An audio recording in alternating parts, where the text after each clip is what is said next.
Have a blessed day, dear brothers and sisters. May you be blessed as you hear God's word.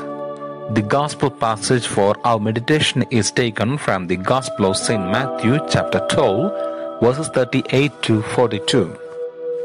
Then some of the scribes and Pharisees said to him, "Teacher, we wish to see a sign from you." But he answered them, "An evil and adulterous generation seeks for a sign, but no sign shall be given to it except the sign of the prophet Jonah.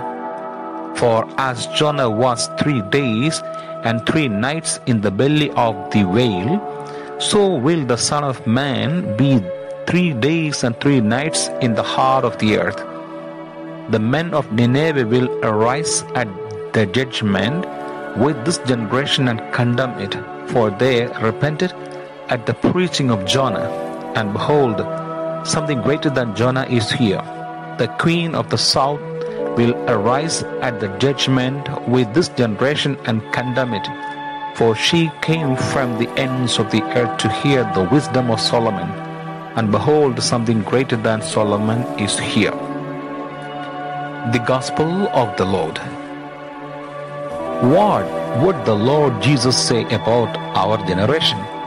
Jesus gave a rather stern warning to his generation when they demanded a sign from him. It was characteristic of the Jews that they demanded signs from God's messengers to authenticate their claims. Jesus faulted them for one thing: spiritual adultery. The image of adultery was often used in the scriptures for describing apostasy or infidelity towards God. When the religious leaders pressed Jesus to give proof for his claim to be the Messiah sent from God, he says in so many words that he is God's sign and that they need no further evidence from heaven than his own person. The Ninevites recognized God's warning when Jonah spoke to them, and they repented. And the queen of Sheba recognized God's wisdom in Solomon. Jonah was God's sign, and his message was the message of God for the people of Nineveh. Unfortunately, the religious leaders of Jesus' day were not content to accept the signs right before their eyes. They had rejected the message of John the Baptist, and now they reject Jesus as God's anointed one, and they fail to heed his message. Simeon had prophesied at Jesus' birth that he was destined for the fall and rising of many in Israel, and for a sign that is spoken against, the thoughts out of many hearts may be revealed. Jesus confirmed his message with many miracles in preparation for the greatest sign of all, his resurrection on the 3rd day.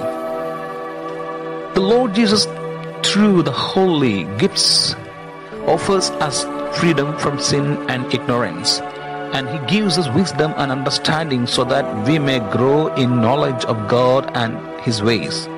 Do you trust for God and for the wisdom which comes from above? James the apostle says that the wisdom from above is first pure, then peaceable, gentle, open to reason, full of mercy and good fruits, without uncertainty or insincerity. A double-minded person cannot receive this kind of wisdom. If we wish to be wise in God's ways, then we must humble ourselves before him like attentive students who wish to learn and submit our heart and mind to his will for our lives. The single of heart and mind desire one thing alone: God, who is source of all wisdom, goodness, truth, and knowledge. Do you wish to be wise and loving as God is wise and loving? Ask the Holy Spirit to fill you with the wisdom which comes from above, and to free your heart from all that would hinder God's loving action in your life. May Almighty God bless you, in the name of the Father, and of the Son, and of the Holy Spirit. Amen.